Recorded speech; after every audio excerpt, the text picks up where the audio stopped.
अमित शाह उस तरीके से नरेंद्र मोदी के सिपहसालार नहीं रह गए हैं जैसे पहले थे।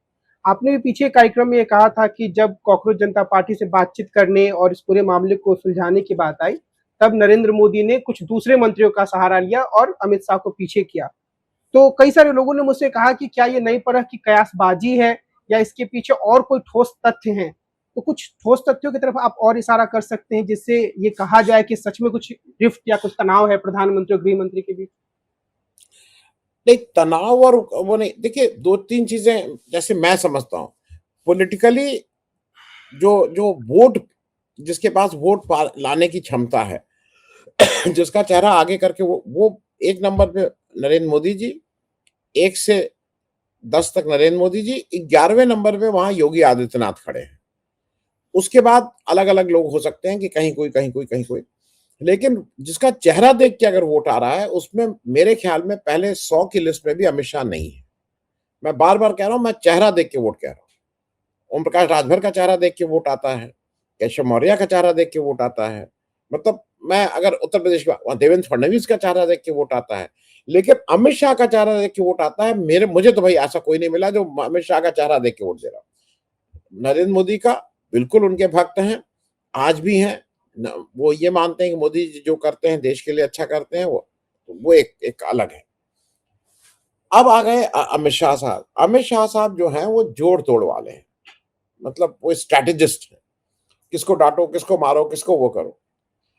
मैं भी अभय जी की इस बात से मैं भी थोड़ा आश्चर्यचकित हूं कि एक ऐसा व्यक्ति जो इतने इतने कारीगरी से इंजीनियरिंग करता है कि मतलब उद्धव ठाकरे चीफ मिनिस्टर रह रहे हैं, नीचे से सारे लोगों को ही गायब कर दिया और उद्धव ठाकरे देखते रह गए। गायब भी नहीं कर दिया, 30-40 एमएलए को बॉर्डर क्रॉस करा के सूरत पहुंचा दिया। आप हर जगह देखिए, ममता बनर्जी, मैं ये बिल्कुल मानता हूं कि जो चीफ मिनिस्टर लोग रहते हैं इनको एक एक कोई डोजियर, कोई वो एक रोज मिलता है जहां बताया जाता है कि भाई कैसी चीजें चल रही हैं, आपके पक्ष में है क्या है कोई।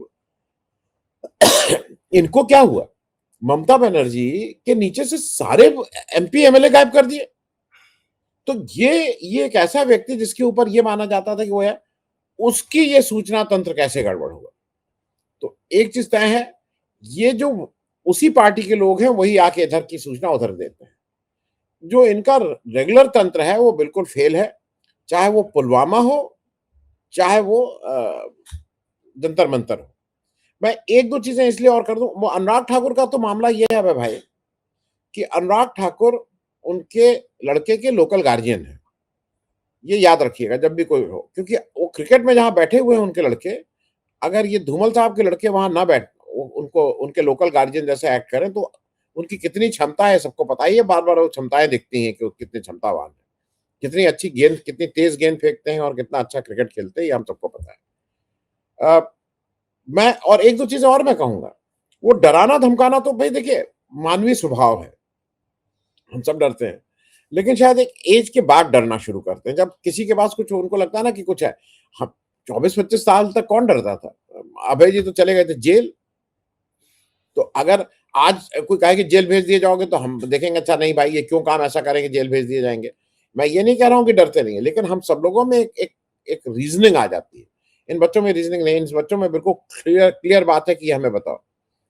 अब जो आप ये कह रहे हैं कि इनका ये सारे इंडिकेशंस ये हैं कि आज उत्तर प्रदेश को लेके कोई आप देख रहे हैं योगी आदित्यनाथ के अगेंस्ट कोई खराब वो आया रिमार्क पिछले 1.5-2 महीने से? नहीं तो लगातार बैठ के अमित शाह का एक काम रहता था कि इससे कुछ करवाओ, इससे कुछ करवाओ। मतलब वो लगातार एक स्कीमिंग करते रहते थे उत्तर प्रदेश के मुख्यमंत्री के अगेंस्ट। आपने कोई रिमार्क देखा? आपने अच्छा ये घूम रहे हैं ऐसा भी नहीं है, ये पूना कल गए हैं, लोकमान्य तिलक सम्मान अवार्ड अजीत डोभाल साहब को मिला है। मतलब वो भी एक मुझे अजीब सी चीज लगी कि अजीत डोभाल अब उस लायक हो गए हैं, लेकिन अब मिला तो मिला। और और मैं इसलिए कह रहा हूं कि अजीत डोभाल को कहां पहुंचा रहे हैं। 2023 में वो अवार्ड अगर आपको याद हो तो शरद पवार साहब उसमें हो गए थे और नरेंद्र मोदी जी को 2023 में मिला था। पिछली बार गडकरी को मिला है, इस बार अमित शाह ने वहां जाके दिया है। लेकिन अमित शाह जो अपना काम करते हैं उसमें वो काफी सिद्धहस्त है। सोनम वांगचुक अब पूरी तरह से बीजेपी की धुन पे डांस कर रहे हैं, बता रहे हैं कि बीजेपी कितनी अच्छी पार्टी है। एक और आदमी सोनम वांगचुक की जो पत्नी है, उनको कितना अच्छा लग रहा है। मतलब उनके लिए तो सबसे अच्छी ये थी कि सोनम वांगचुक अनशन करते रहते, तबीयत और बिगड़ी रहती, ये बाहर का मोर्चा संभाली रहती, तो नेता रहती है। और ये हमने हाल के दिनों में 2-3 नेताओं की पत्नियों को देखा भी था, नाम लेना इसलिए ठीक नहीं, सब लोग जानने वाले हैं, कि जब जेल में उनका उनके पति थे तो वो बहुत ही अच्छे, उनको बहुत अच्छा लग रहा था कि जेल ही में रहते तो अच्छा था, यहाँ स्टेज था, भाषण, वो नेताजी नेताजी हो गई थी। तो ये जो एक कुचक्र रचने का है, जो कूटनीति है, वो काम तो करने में अमित शाह ठीक है। लेकिन बच्चों के साथ आप कूटनीति नहीं कर सकते। मैं अभय भाई की इस बात से तो मैं मानता हूँ कि लोग कुछ कर रहे हैं, लेकिन इनके पास अभय भाई क्या है ना कि ये भी तय है कि जब ये आज नहीं तो कल ये जब संसद में आएंगे, आना पड़ेगा, आज आए, कल आए, परसों आए, नरसों आए, तो ये बहुत ही ये बिल्कुल इस तरह से नहीं आएंगे कि हम भाई बच्चों के लिए गलती हो गई थी। ये बिल्कुल चिंघाड़ते हुए आएंगे और मोदी मोदी मोदी इस तरह के नारे भी लगवाएंगे, और फिर ये कुछ खड़े होके कुछ वो भी करेंगे। लेकिन इस समय आक्रामक है वो। और मुझे अभय भाई एक दो चीजें मैं छोटी छोटी बता दूं फिर खत्म करूं। ये जो जितना डिले कर रहे हैं बाहर आने का, फेस करने का, वो वो खामखा के लिए, मालूम नहीं आपने कभी घर बनवाया कि नहीं। घर बनवाइए तो सीमेंट जब लगता है तो उसमें तरी करनी पड़ती है, उसको सीमेंटेड करने के लिए, उसमें मजबूती आती है। ये विपक्ष की जो जो एकता है उसको और सीमेंटेड करते जा रहे हैं। नहीं तो विपक्ष इतना एक नहीं था। अगर ये तुरंत आ जाते हैं तो विपक्ष का हर एक का अलग अलग अपना एजेंडा है, और दो एजेंडे अभी और जो चलने हैं जिसपे अभी काम नहीं हुआ है उस पे एक तो एथेनॉल है। एथेनॉल से पहले हमारे उत्तर प्रदेश के रेफरेंस से अखिलेश यादव को ये लगता है कि नहीं, मंदिर का जो चढ़ावा चोरी का मुद्दा है वो भी इम्पोर्टेंट, और वो इम्पोर्टेंट है, इसमें कहीं कोई दो राय नहीं है। चढ़ावा चोरी को लेके अखिलेश यादव और समाजवादी पार्टी बहुत ही सेंसिटिव थी। कल जो वहां पे कुछ हुआ उसमें भाई अगर एक पार्टी जो देश की तीसरी लार्जेस्ट पार्टी है, अगर वो ये मान रही है कि इससे बहुत सेंसिटिव है, सबको मानना पड़ेगा विपक्ष में। तो वहां पे एक स्किट टाइप हुआ, उसमें पप्पू यादव पुजारी बन के कुछ किए और वो चंदा लेके भग गए, चढ़ावा लेके भग गए। आज उस पर मुकदमा हो गया है बनारस में। बनारस में किसी ने राहुल गांधी, पप्पू यादव और अवधेश प्रसाद पे मुकदमा किया है। मुकदमा बैकफायर करेगा, अवधेश प्रसाद या पप्पू यादव पे मुकदमा बैकफायर करेगा। मैं इसीलिए कह रहा हूं कि ये जब भी मैं अभय भाई एक चीज आपसे जरा आपसे समझ लूं, क्योंकि इतना लंबा आपका अनुभव है। ये लोग गैर हाजिर हैं तो समझ में आ रहा है कि ये कुछ स्कीमिंग कर रहे होंगे, या मान ली राहुल गांधी की बात मान लें कि डर के मारे नहीं आ रहे। ये ओम बिरला जी क्यों नहीं आते? ओम बिरला जी का इलेक्शन इस वजह से हुआ है।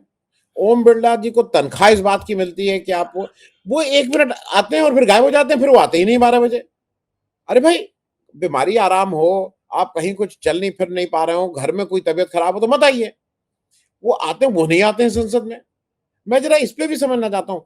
आपको नहीं लगता है कि ये ही is under obligation to come and sit in that? लंबा सेशन चल रहा है कि 6 घंटे का 8 घंटे का, तो आपने भाई 1-2 घंटा आप बैठे, फिर आपने कहा 2 घंटे 2.5 घंटे बाद जरा जा रहे हैं। इतना लंबा क्लास डॉक्टर कमल भी नहीं ले पाएंगे कि 6 घंटा थोड़े ही लेंगे। अरे एक रिलीवर आ गया, ये कहाँ गायब रहते हैं?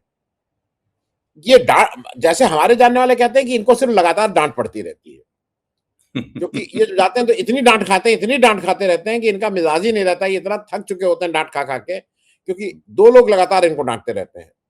अब मालूम नहीं, अब इनको, क्योंकि यहाँ इन लोग आपसी उसमें क्या करते हैं, डांटना ही सिर्फ करते हैं, उठक बैठक करवाते हैं, क्या क्या करते हैं मुझे नहीं मालूम। मैं जरा इस पे एक छोटी टिप्पणी आपसे चाहूंगा कि Om Birla ji is not duty bound to come and stay in Parliament? ये भग जाना क्या है, ये उनके लिए ये मतलब हमारे पैसे से चल रही है parliament, he is getting money out of our money, वो कहाँ गायब है?